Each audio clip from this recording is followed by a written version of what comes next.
નમસ્કારમ. આજે મારે તમને એક સરસ મજાની વાત કહેવી છે. કાલે હું માર્કેટ ગઈ હતી શોપિંગ માટે, તો ત્યાં મેં જોયું ને તો એક ફિમેલ ડોગ વારંવાર દોડાદોડ કરતી હતી. જે બી બાઇકવાળા નીકળે એને કરડવા માટે દોડતી હતી.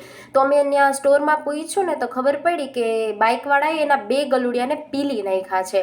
એટલે એ બહુ રોષે ભરાણી છે અને એની ખાધું પણ નથી 2-3 દિવસથી. તો મને બહુ જ દયા આવી, મને બહુ જ દુઃખ થયું. તો મેં એને પ્રેમથી વહાલથી બોલાવી. તો પહેલાં તો મારા પાસે ન આવી, ધેન મેં એને બિસ્કિટ ખવડાવવાની ટ્રાય કરી, આઈસ્ક્રીમ આપી. ધેન એને મારી ઉપર ટ્રસ્ટ થયો કે નહીં, આ ગુડ પર્સન છે એમ. તો ધેન એની આઈસ્ક્રીમ ખાઈ લીધી, બિસ્કિટ ખાઈ લીધા અને મારા હાથ પગ પણ ચાટવા લાગી. એ ખબર નહીં મને એમ કહેવા માંગતી હતી કે ધન્યવાદ એમ. તો એટ ધ એન્ડ મને એમ સમજાયું કે પ્રેમ વહાલ એવી એક ફિલિંગ છે, કે એવો એક અહેસાસ છે કે જે જાનવરને પણ બદલી નાખે છે એમ. તો આપણે તો માણસ છીએ વાલા, ધ્યાન રાખજો, કોઈનું દિલ ન દુખે તમારાથી.